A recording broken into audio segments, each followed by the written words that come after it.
interesting. Another one of those crinoids. I was seeing that, sorry everybody, this is Shannon. I'm just stepping in for Alexis while she's having lunch. But I saw that cup coral. Did anyone ID that by any chance? Just curious. Alexis did, but I don't remember what it was. I didn't write it down. But do you have any ideas? A little bit, Tony. Me? No, I only saw it real quily while I was sitting over there. So I was just kind of curious. right below Sirius, okay. you know, at least 15, but okay. Yeah, 15 but they're 18 just meters delta is what you want to keep. Javania. Okay. Yeah, they're so pretty. Oh yeah, there we go. Javania. Yes, thank you, Chuck. Okay. And I'm just about ooh, look at that 140 sponge. so. Okay. Can we get a quick zoom on that? Yeah, we can get a zoom on that. I don't know if that's different from some of the other ones we've been seeing, but it has a very interesting structure and shape.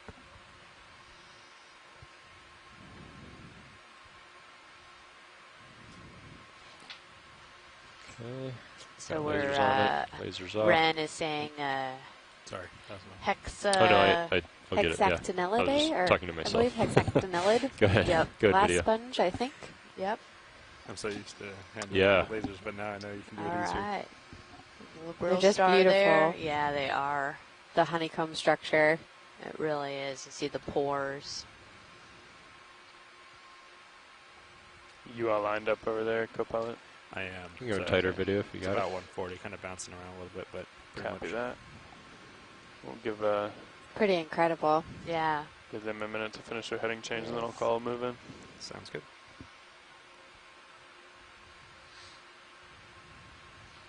See those, I think, spicules, the spiky things coming out. Yep. Yep. The sponge spicules. Wouldn't want to grab that with bare hands. No. I mean, these really are, they call them glass sponges because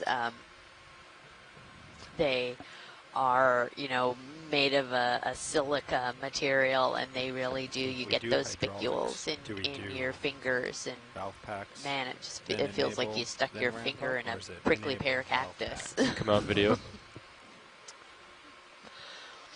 Great, thank Enable you, and then pilots. valve packs. Enable, valve packs, and then. Yeah, but behind it there is another Gorgonian. Sorry, video. What was that last part that you said? There Ah, might nice. be a little shrimp inside that Gorgonian. Any interest in There's this brittle definitely a star? Brittle star, a bunch of brittle stars around. Okay.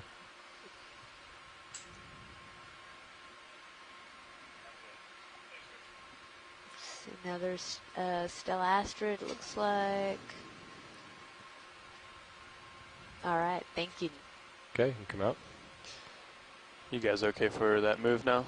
Yeah, I'll come While up and I'm push on, ahead. while Sounds Alexis good. is having lunch, if anybody All right, has coming up questions and about moving up the slope, bathymetry Tony. or Okay. mapping or anything right now, it would be a good time to ask. I'm going to do 30 meters at Hopefully I can field 140. your questions. Copy. I'll call it in now.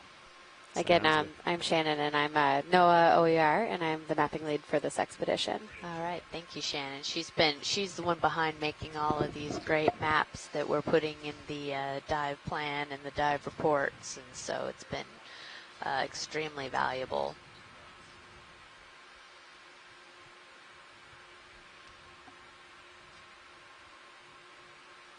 Definitely tell we're going up the mound because we're getting a lot more live coral. It looks like we're also starting to get a little bit of a harder bottom substrate there.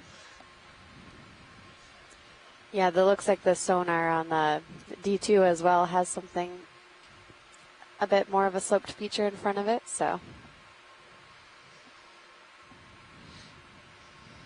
Hey Shannon, this is Adrian. We have a question from shore, and the question is, how did you guys pick this dive location? Yeah, absolutely.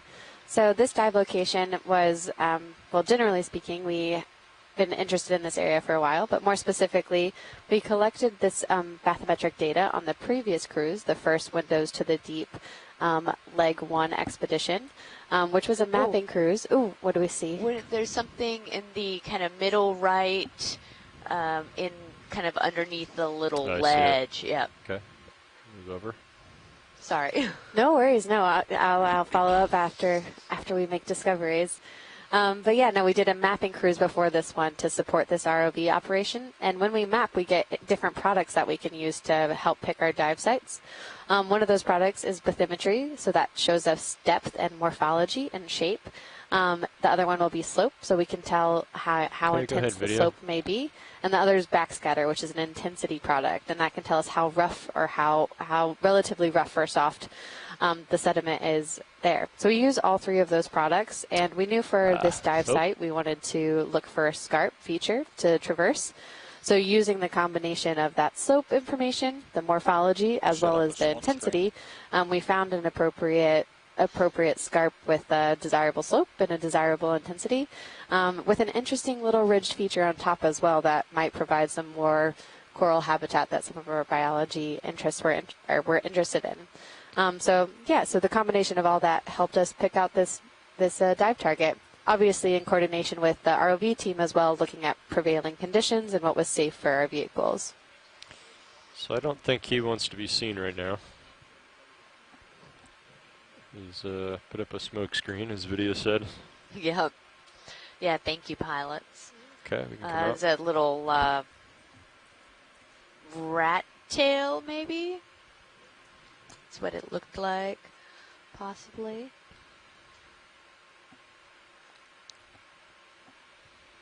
Wow, that's a great view, just seeing the Pilot permission to upward slope. range down your sonar a little bit. It's not doing much good at And 50. for everyone's reference again today, I think the mound that we're trying to climb was about 40 meters high. So you can see us going over one of this.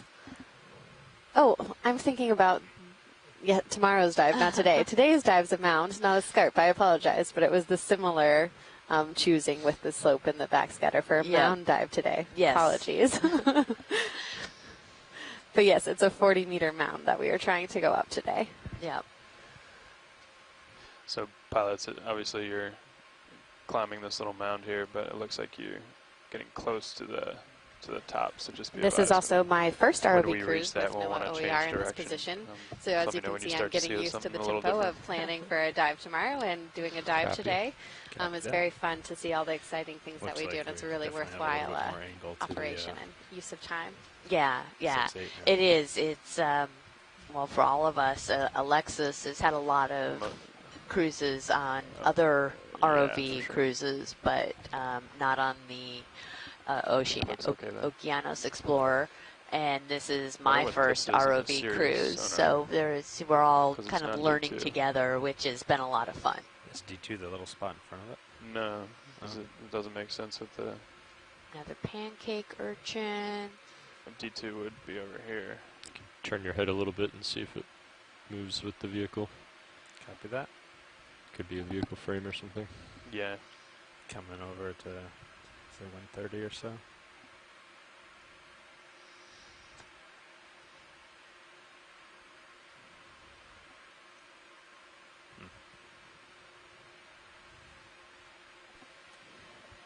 Amy, do you have any, I'm not sure if you spoke of this already, but the difference in that coral matrix from today's site in comparison to yesterday's site? Oh, that's a great question. Fish there. You want to zoom in video? Partial? Oh, there's a little... Oh, come out a little bit. Where? Hold that. Oh, yeah, there's another little fish. I'm going to center back up on 140. Maybe one of the same types that we saw earlier that was digging in the hole. Hold that. But yeah, the difference in it, I think it's mostly the same type of coral. A lot of the Lophelia and Madrepora. But it is definitely a more extensive coverage. There's a lot more of the rubble, and as we're getting closer and closer to this mound, it's just getting more abundant. So I'm looking for, we're hoping that when we get towards the top, we'll find a lot of the actual live stuff. But yeah, it's quite a difference. You can, co-pilot, you can come up Yeah, and I down know a few Alexis meters was saying too, it see would be if great to changes. be able to core That might here and help see you, how much of that rubble actually Copy that. was there. So that's really interesting. But I don't know if you could tell. Does it look anyway volume, height, I guess, different as well, or? I don't know. As we're starting to work our way up, it actually there's something. Yeah, I think that was just some, for lack of better term, some kind of sea snot. It's like the top of the mound is more to port from Sirius's view. But Okay. it may be a little thicker. I mean, it looks like if we were to core, but I think on a Think the lot ship of is these stopped, right? mounds, Yeah, you go ahead right, and turn we're your head, going Tony. to Looks be like it's moves. I'll Or it follow you stopped. around. Sorry. having a lot of the basement, the coral that's underneath, and then you're getting kind of the sand buildup, and you get more coral and whatnot. So this is An So the incredible next- shot this right is now. an incredible shot. It looks like a different planet. I was just doesn't it? thinking that. Pass Yeah, the skid it's like video. it does. It looks like somewhere in space. There's something off there to the right, a little white blob. I mean, it looks kind of like a sea star, but I don't know if that's what it is. Definitely seems like a film set right here. Oh, it does. You know. So at home, I teach every semester. So I you're a little teach ways an out, but do you wanna oceanography move a little class for towards the undergraduates, top, you need more non-science slack. majors. Yeah, I might try to And I just cut it, love teaching the class because Which they direction are we have heading all toward? kinds of great questions. Southwest. And one of the things that I get is, Okay. you know, So- I hear stories about how we we could know hang out here more for a few about the minutes and then- surface Okay. of the moon than we do about the bottom of the ocean. Is that Right now, true, have or you how had can that be 35 true? degrees for the camera? And you know, this is a great question for you, Yeah, move Shannon, forward and give or you more you slack, know, or you know. what you're doing. Is No, we'll that, yeah, keep it we here. do. We Um, have better we'll, maps, higher start kinda, like resolution, Chris which said, means we can see smaller features. Cut through the difference on of the moon getting or closer and on moving in the Mars direction we want to even go. than we can on Copy the that. bottom yeah, of just the I'll ocean. keep it right here. Yeah, for you. absolutely. That's one of my fun questions to ask students as well. Is why do they think so, and what's different between us, obviously, and these other planets where Copy. we do have better Video, thank imagery. you. Which obviously the answer is Get the rid of water, that right? tag So there. because we have the ocean, we are unable to use satellites and other imaging technologies that are optically based because light doesn't penetrate the water very far. So we can't use our nifty satellites to image this bottom of the sea floor. So we have to do what I do, which is use acoustics instead, because that sound is able to travel much farther in water than light does. So that is the main reason that we have more information about the surface of our moon and other planets. I think even Venus as at this point in time, Yeah. in comparison to the bottom of our seafloor. So watch lead, I can understand seeing a lot of dead coral downslope, but wouldn't you expect there to be a lot of live coral at the top of the hill? If I'm just wondering how how something like this happens where you have so much coral debris but no live coral. Yeah, that's a great question, Pilot. I don't think he was on the broadcast, but our pilot was just asking how this happens, that we're kind of at the top That of current this. is really strong. Yeah, I don't know if the folks saw that, but we kind of came up and it's cooking up here. But how we have all of this coral rubble at the bottom, and wouldn't we expect to have live coral at the top? And the short is that yes, we would expect to have live coral at the top. I think that's what we were all expecting to see.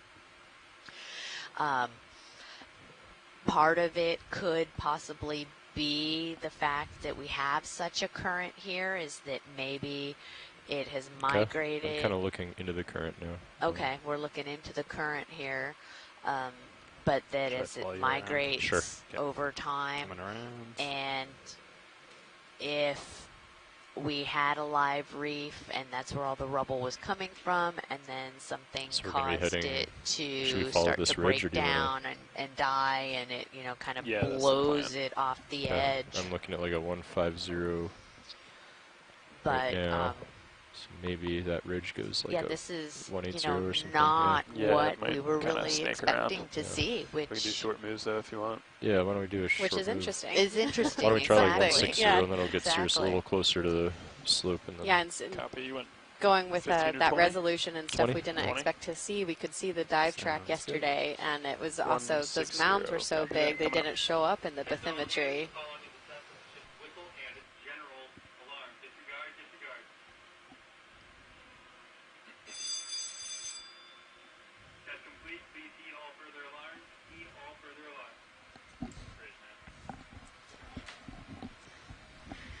And Amy, you were saying that you focus on paleoceanography using these coral fossils sometimes for that. So does this look like a ton of information that you could use, or is it a specific species that you specifically focus on? Or? Right. I mean, Yeah. somewhat. You need to have a species that is creating a hard skeleton, right? So you can go back and use it.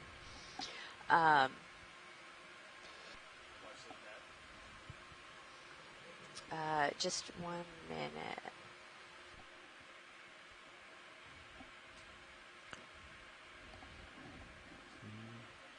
Easy there. I'm pushing out ahead. I think I'm going to do a drift test to see the current. Okay. So I'm going to drift back pretty fast. Okay.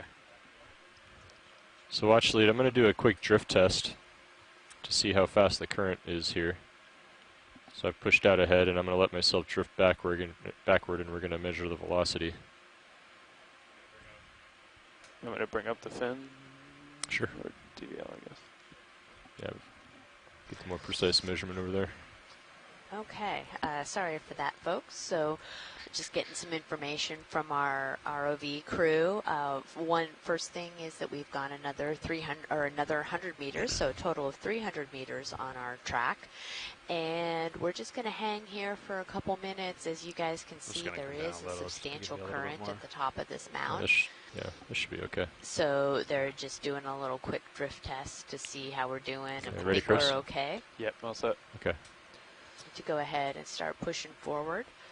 And if the pilots, once we kind of get going, we did have a request that at some point if we can kind of just take a quick zoom into the coral rubble if you see one of these areas that's really thick, Sure. and we can see if there's what the abundance of the kind of small things What is that is. reading, Chris? Pretty Yeah, steady now. I think we got what we need. Okay. How fast is it? Stand by 1. All right, pushing ahead again. That was all current. Wow. There was no thruster command there at all. So I don't know if you folks could hear that on shore that movement backwards was all current. All right, so you wanted to see a coral rubble pile just close up? Yes, that's correct. So just one of them where it looks really thick, if we can kind of just zoom in and Sure. take a look and see what kind of small critters are in there. Sure. Thank you.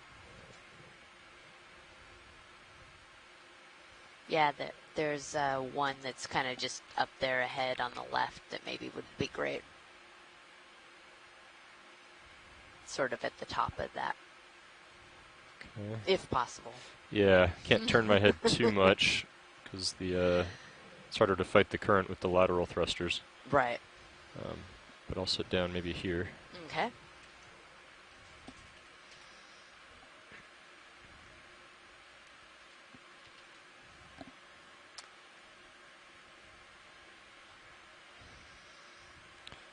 Okay, do you want to go in video? We'll just scan here.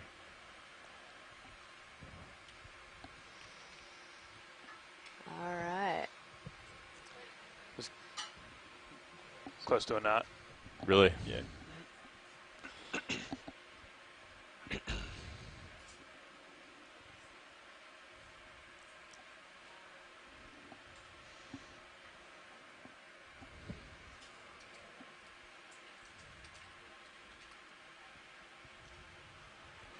Okay, we can come out video.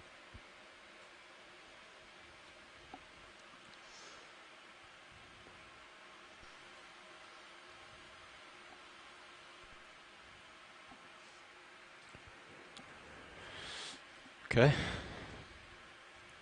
Yeah, go ahead.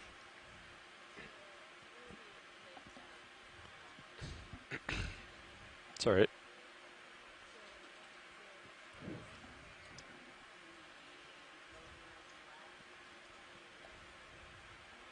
See it?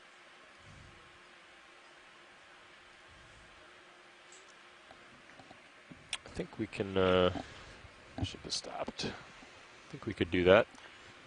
I'll probably Let me talk to my other pilots in the front row, and we'll get back to you in a minute. Should I center up on you? I think Yeah, there's go probably ahead. still a bit more swing, but Yeah, you can turn towards me. All right, so we're just going to sit here for a second. The ship stopped a while ago, right? Or a couple minutes And ago.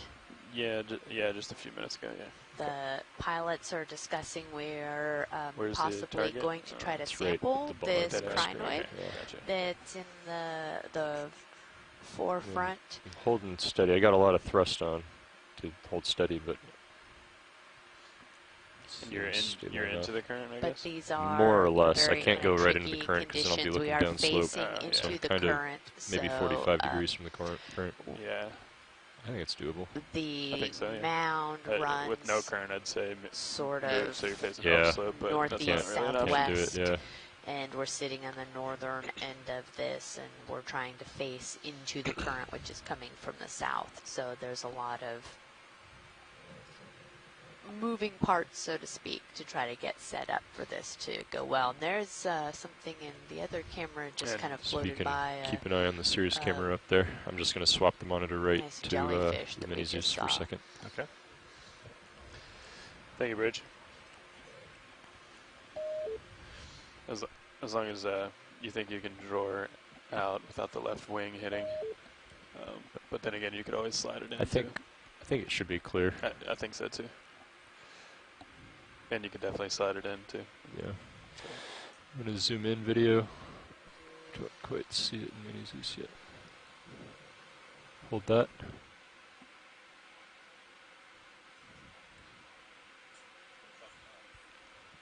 Yeah. There it is. Okay, you want to zoom out? Seems reasonable. So just before we get started with this, quick recap. Mini Zeus, if I need to take yours, I do that, and then Well, you'll hit. or that. Okay, so I believe our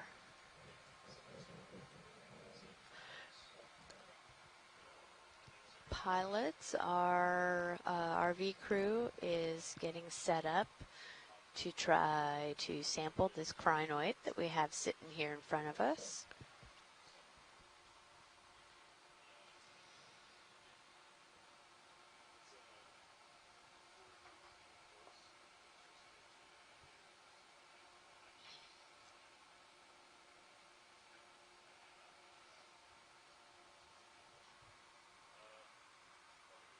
While they're doing that, I can come back to try to answering Shannon's question a little bit about using these corals to do paleoceanography, and what that means is trying to,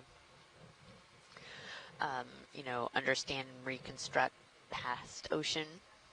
And we definitely need some of the corals that create that hard calcium carbonate skeleton.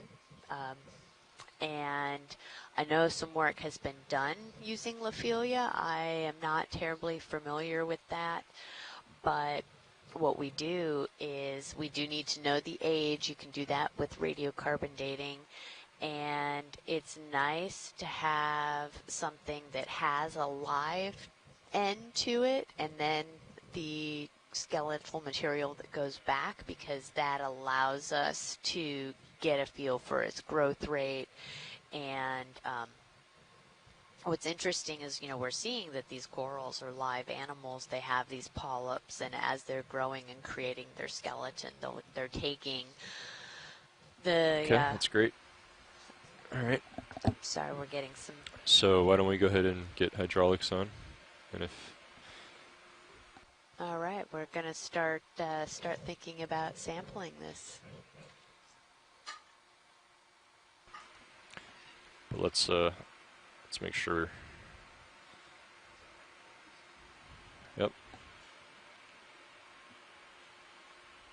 And we have Alexis back from lunch. She's getting all set So up. we can go up to like 1900. Around there. Or that's fine. 18's fine.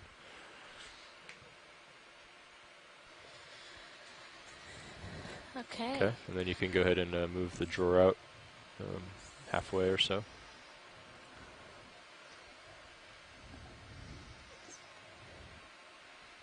So, Alexis, is this what you were expecting to see at the top of this mound? This isn't quite what I was expecting to see.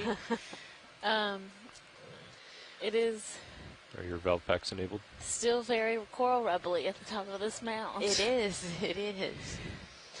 Now we may. I mean, Coming. we're still on the down current side. So maybe as we Okay, make hold our that. way more And can to you the come full wide south, video? we'll see some more live stuff. Yeah. That's perfect. I'm going to hold off commenting while they set up for sampling, but we can get back into that conversation And maybe after you how have about lunch. you take I need to go the eat before Yeah. lunch is over. Yeah, exactly. starboard All right, upper. sounds great. and maybe just move it stow like halfway or something, just to try to light up the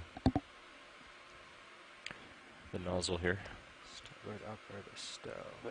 That one And might get blocked by the craft at some point, but It's just I just want to see the grip oh, okay. more easily. So if you keep an eye on your Sirius view up there, and then you give the command, you know, you can make sure you can see the position of the swing arm.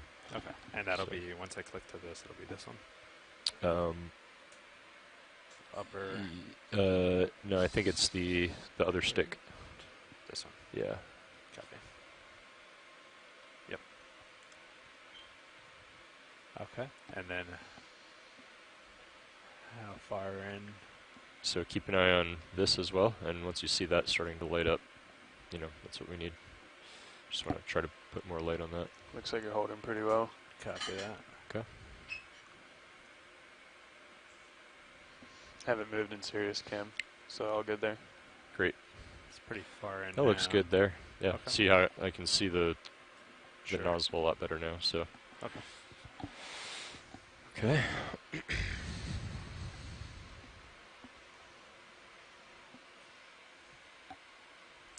Should I switch over to the jar 3?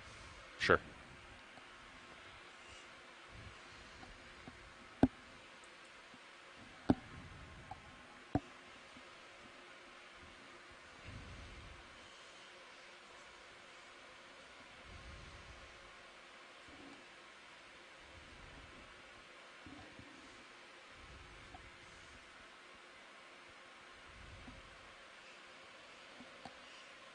Let's see. Do you want to draw out a little more, maybe? Coming out.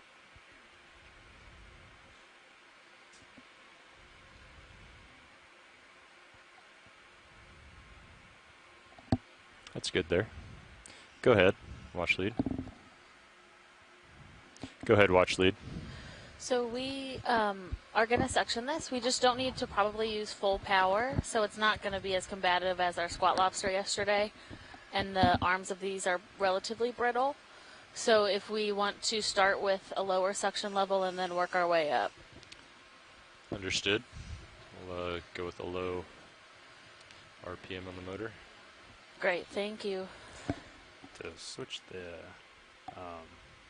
rosette cans, do I just click on the number?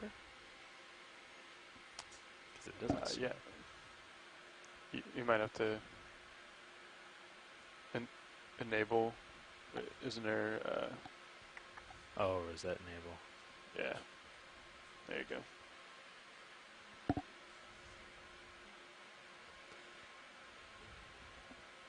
Interesting. Is there not a way to do that on the Joy box? I think there is. Okay.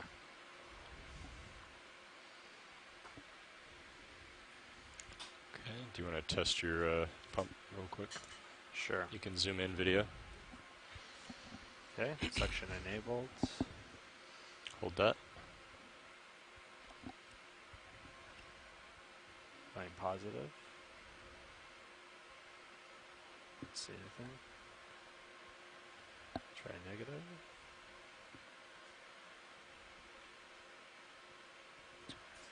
What RPM are you at? 5. It's starting to move. Oh, Okay, so it must be positive. Switch it looks around. like blow, yeah. Okay, let's bring it back around. That's 500 positive, so it should be sucking in at 500. Should I go higher? Yeah. Just to get the let's indicator swapped around. verify that we're, 1,000. Keep going. 1,500. I can, there we go. There you go. So that's 1,000. positive. Positive. Okay, copy. Should I bring it down to like Yeah, 500 maybe, 500. something low to start, and then you can go ahead and draw her in. okay? And leave it. You You can come out video a bit. want the suction running now? Yeah, that's fine. He's not gonna get startled and run away like the other creatures. So. At least not fast. Yeah. Draw coming in. You want it all the way in? Yeah. Okay. And all the way in. And, let's see. Can you zoom in on Mini Zeus video?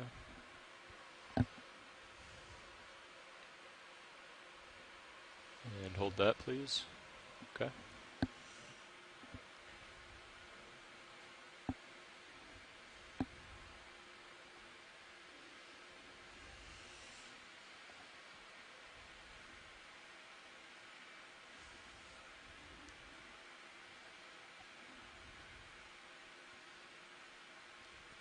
Okay, can you zoom in on Zeus Plus?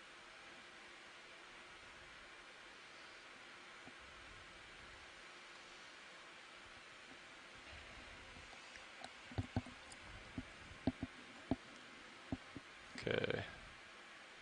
Go ahead, Tony. Higher. 800. 1,000. Okay, ramp it down, ramp it down.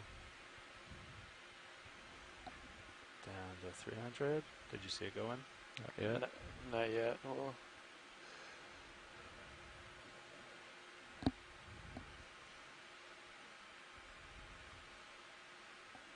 At 500.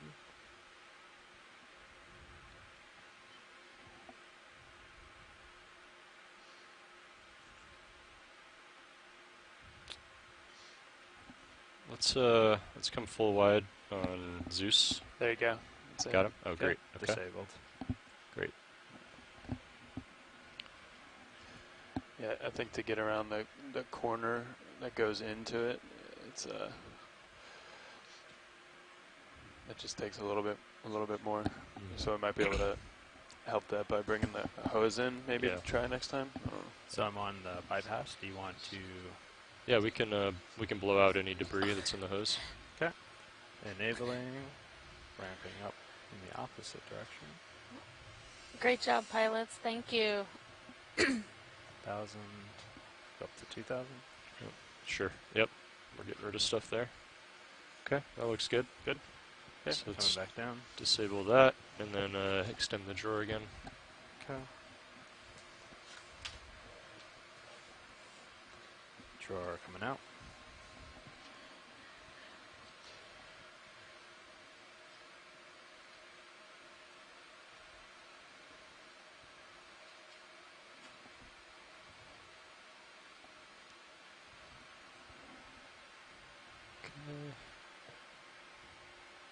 Can you hold that?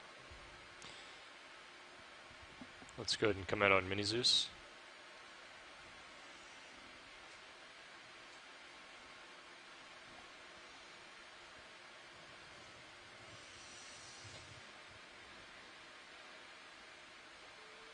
So we just used the ROV's new suction sampler to sample a crinoid that we've seen pretty commonly throughout this dive. Chuck Messing identified it for us earlier as a Pentametrocrinus atlanticus, and he said they're common amongst coral rubble, and they have 5 unsegmented or undivided arms, and that there's only been one other specimen collected that is at the Smithsonian, and that was I believe in like 19, a long time ago. So this will likely be the most intact specimen that will be within the Smithsonian record. So hopefully we'll be able to do a little bit more work with that crinoid. Oh, 1963 was the first collection. in the Western Atlantic.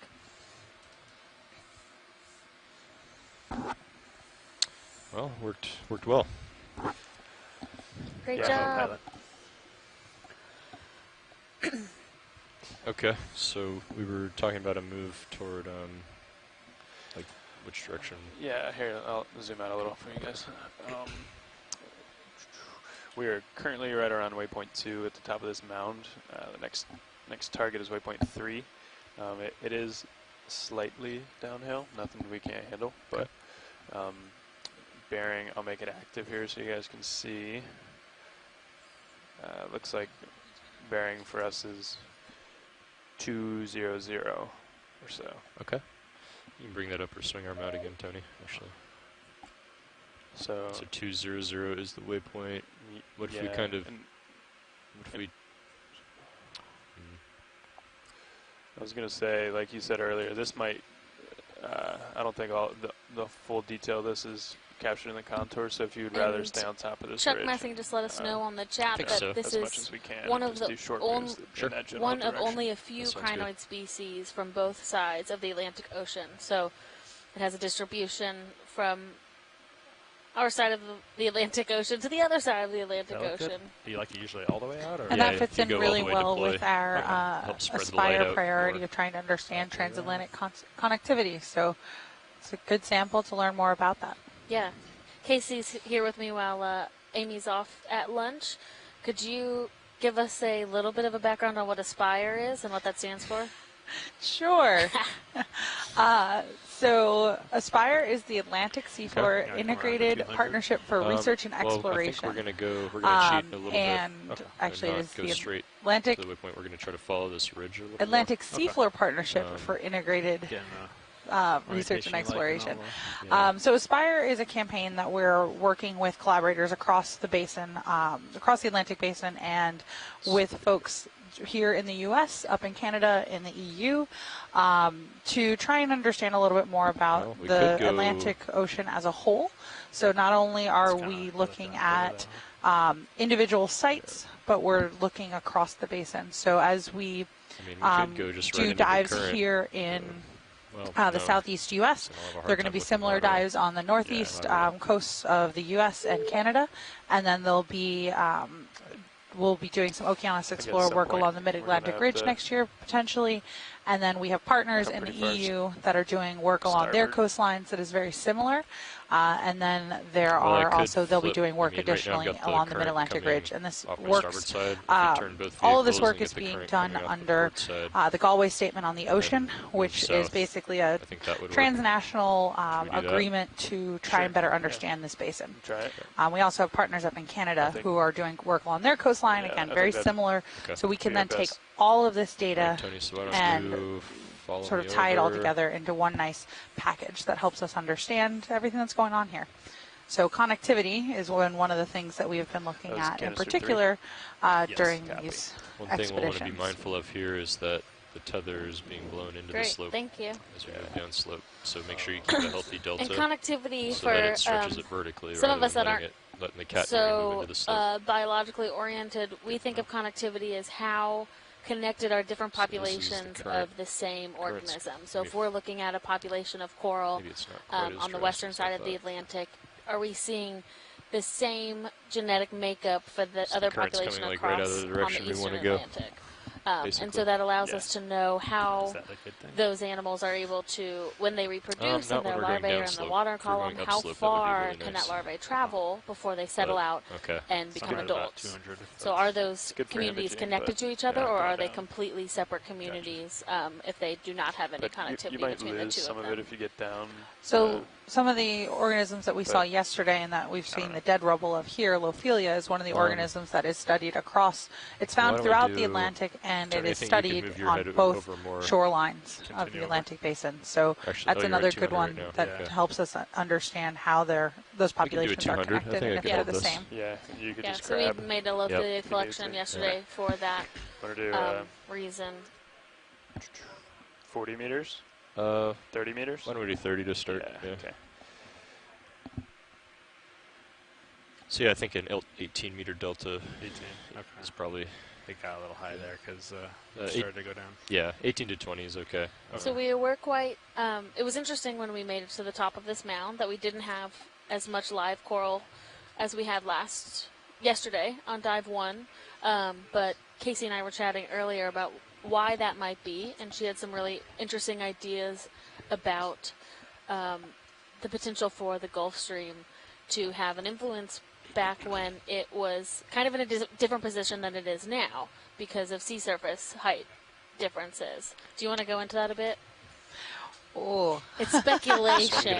Try it to is somewhat stay kinda just speculation, below but you what for the we most do part. know is that Then as we along move down slope, we can try to maintain that this 18 coast to here 20 where we're on the Blake delta. Plateau, that That'll be much safe. of this region at one point was exposed. And we know that by looking at some of the bathymetry data, you see weathering patterns that are very similar to limestone that we see on shore. And you see what So we yeah, that call must have karstic been features. A real target in And that your karstic sonar. weathering. So sometimes there'll be fluids fluxing out of that, and sometimes wonder what it's it was, though. just a very similar patterning to that type never of know. structure. It's not. You kind of have to get a sample to truly determine what that is, but you'll sometimes hear us throw around that term as we're describing certain multi-beam features. And so we know that at some point this would have been exposed, or it would start have been working much on their shallower. And transect much like calculations. there's so much It's of okay with you Florida guys? now that at one time was shallow water coral reefs, which is why there's lots of limestone. As sea level has risen and dropped over time, the coastline has moved. So as the coastline moves, our oceanographic systems, like the Gulf I was Stream, also would thinking also maybe- migrate and move. So Maybe it'd be if smart we to have, test yesterday suction we saw, before we even we were pick pretty up much the hose right of on the craft. edge of the axis Just of the get Gulf it Stream. going, you know?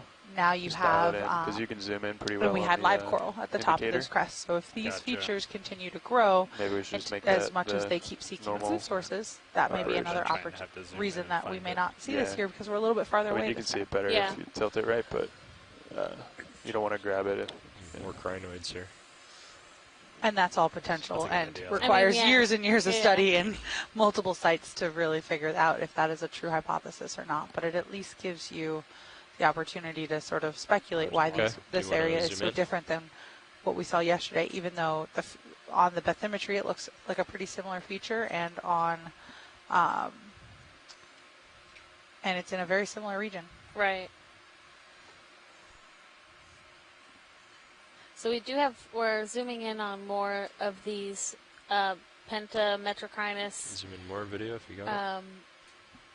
crinoids, which is what we just collected one of for the first time in over 80 years. So that's quite exciting. And that will be sent to the Smithsonian with the rest of our biological samples that anyone can request to work with if they are looking to study those organisms.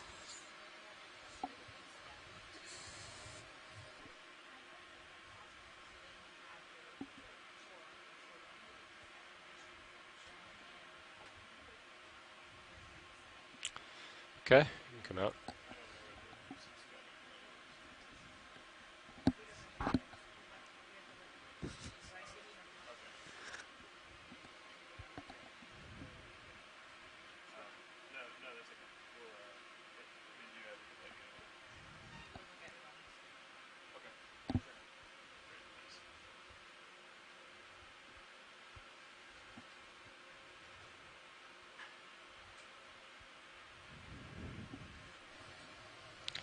All right, watch lead. We're just cruising along the bottom. The ship is moving. And, you know, I'm sure some would disagree, but not a whole lot for us to zoom in on right now. But Yeah. I'm happy to look at anything that you would like to see. So let me Great. know. Thank you. Yeah, we'll keep cruising along and see when we see Got a something. fish there. We've seen a couple of these species already today, but fish are always a good Oh, there's target. is that a starfish on the right? Is it? The white. Oh yeah, that Spot white there. right there. Let's take a look at that.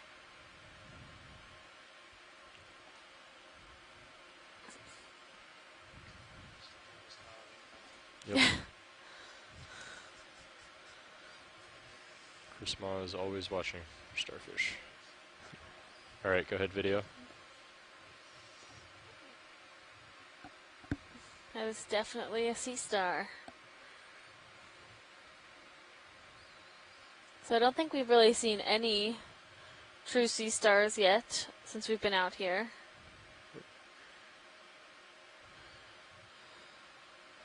So we'll get some good imagery of this. If Chris is watching, we know that he will hopefully call in. If not, we'll make sure to image it well so that he can help us identify it post-dive.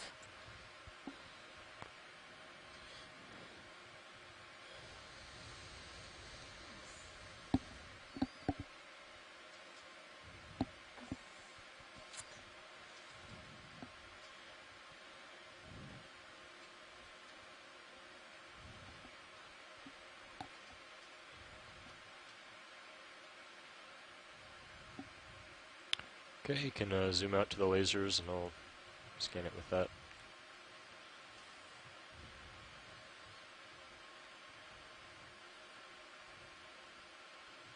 Oh, there we go. So he's pretty small, maybe 5 centimeters, 4 or 5 centimeters. Okay, let's come out. And I do think that we'll keep an eye out for any crinoids that look like they have more than 5 arms. I think we've seen a couple, but that would be a target for a zoom as well, because that would be a different species than the one we collected. Copy that, watch lead.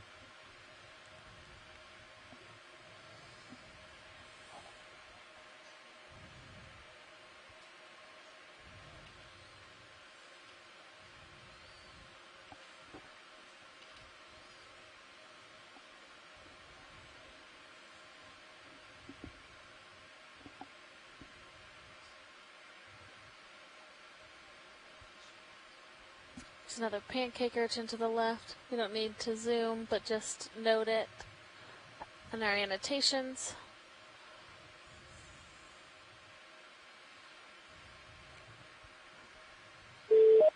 Hello. Hello. I knew it. Hey, I'm sorry, I'm just slightly off. Had a little problem with the phone.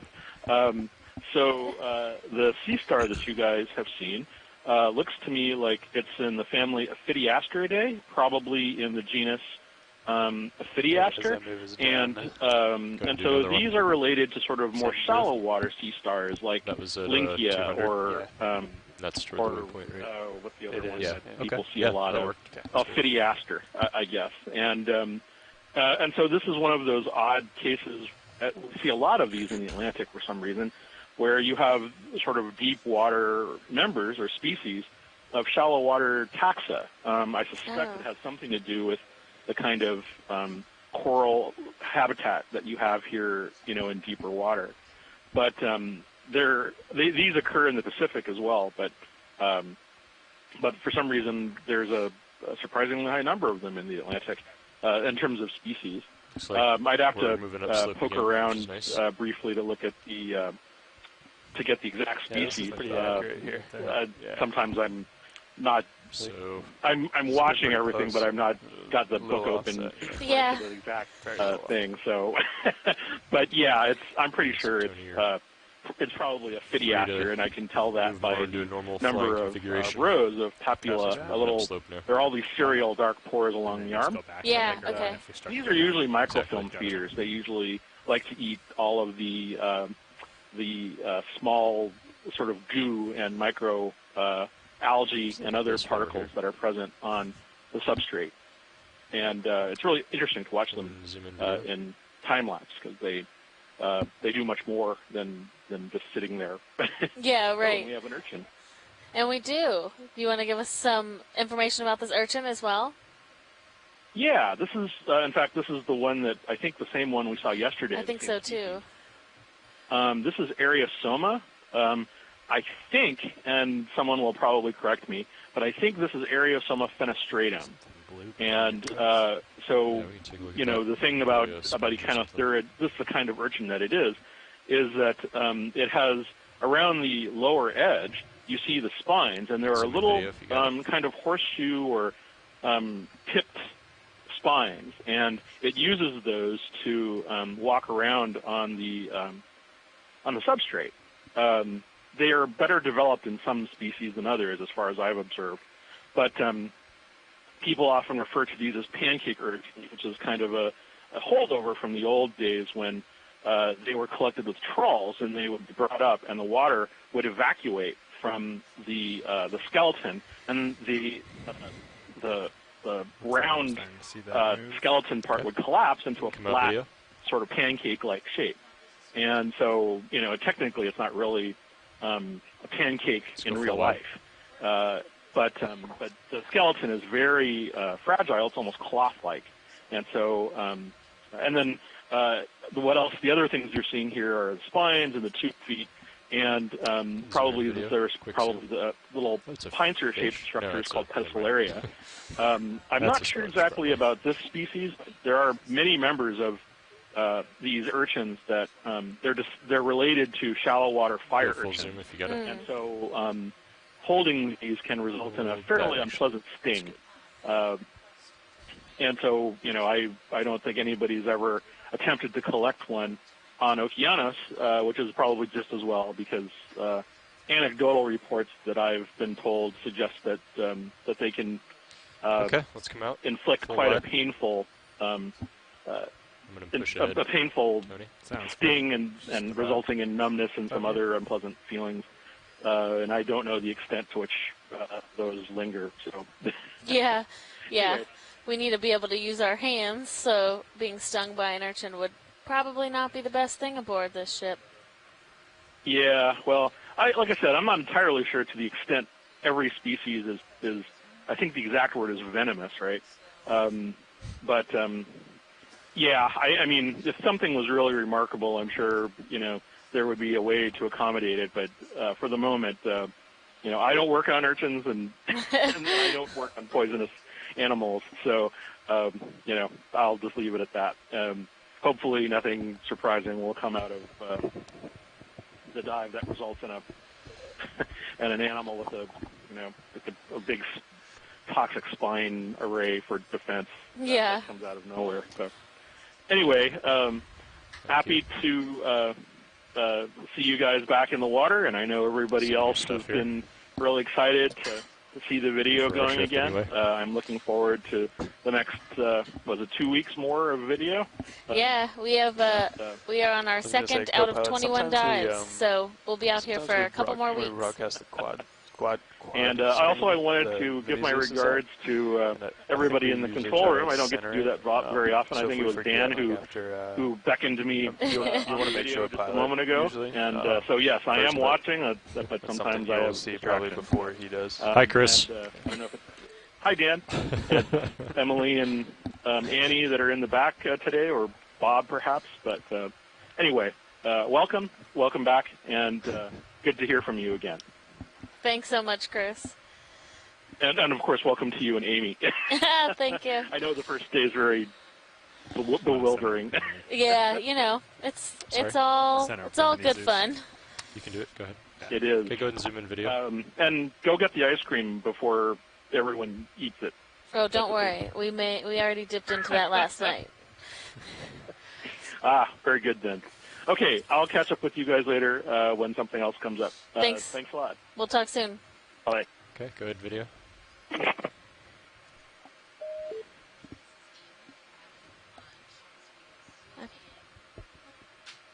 This is Amy back from lunch as we zoom in on this stylasterid.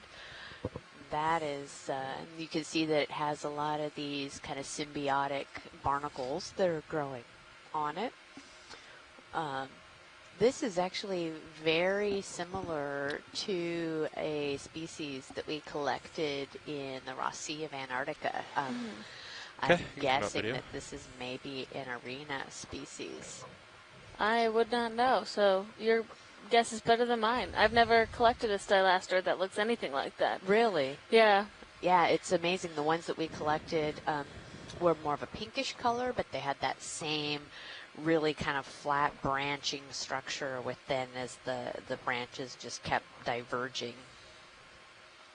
Very cool. Mm-hmm.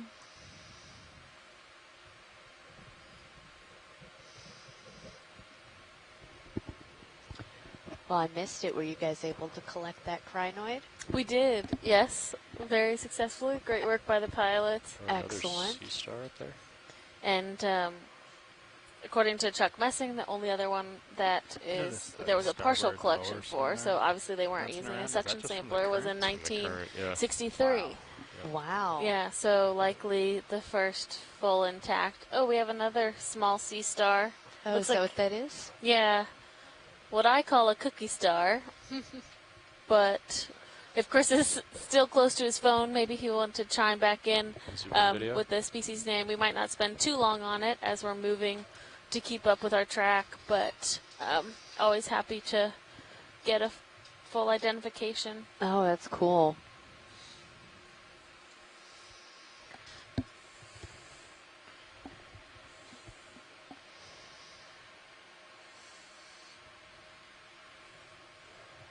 Yeah, look at all so these ones, their arms are like webbed, which is interesting. Yeah. See, Nolan is saying Goniastridae. Yeah. What is that? It's the family that the cookie stars are all in. Oh, okay.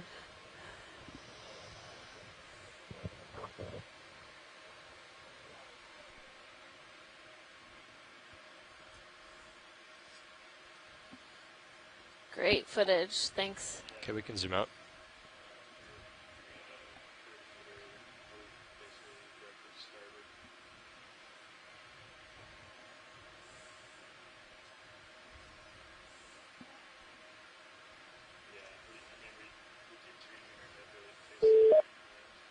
Hello, it's Chris Ma again. Hello. So Roland is right. It's a goniasterid. It's a cookie star. It's not so much webbed as it is just a solid kind of, it's literally sort of cookie-shaped. This one is maybe probably could put up the security, the CCTV Peltaster or Plinthaster. The difference is in the details that make up the surface and whether or not it's just flat and smooth as opposed to covered with granules and sort of having a sort of table-shaped subtle details. And sometimes those are things that are better seen really close up. And this is one of the typical problems with identifying sea stars based on pictures is trying to get an idea of some of the subtler details. But I'd say this one's probably Peltaster or possibly even Ceramaster. There are three kind of cookie-shaped stars that occur in this area, and so I suspect we'll see more of them in the future. And if we can get a closer zoom on the surface, that would make for a more certain identification. But these are also just sort of microfilm feeders. They, as far as I'm aware, they feed on just sort of organic films and detritus. In the Pacific, I've seen some of them feed on small corals and other types of just sort of sea stars as a general rule feed on things that are slower than them, which standing still happens a lot. Water's already. But yeah, so interesting, and we'll probably see more. And I look forward to sort of catching more of the details. The top of this feature. And after a while, the pattern will become clear, and I can say with some better authority what it is. Oh, you see the anus on there too. Looks like it's maybe studied out now. Okay. Great. Thanks so much. We'll talk to you again. I Bye-bye. was getting kind of overview, but I think that was the end of the swing. Yep. This is the top of the feature here. Yeah, I have seen also some of those small goniasterids, different species in the Pacific, feeding on bamboo corals. So they start at the base of the coral and they start to eat the tissue off of the skeleton. So you have bare skeleton underneath and the tissue above the sea star. So it's interesting to think about if that sea star is going to, how much time it would take for that sea star to graze that whole coral. All right, watch lead. This is the top of the feature. Again, not much alive up here. Yeah. I mean, we can just keep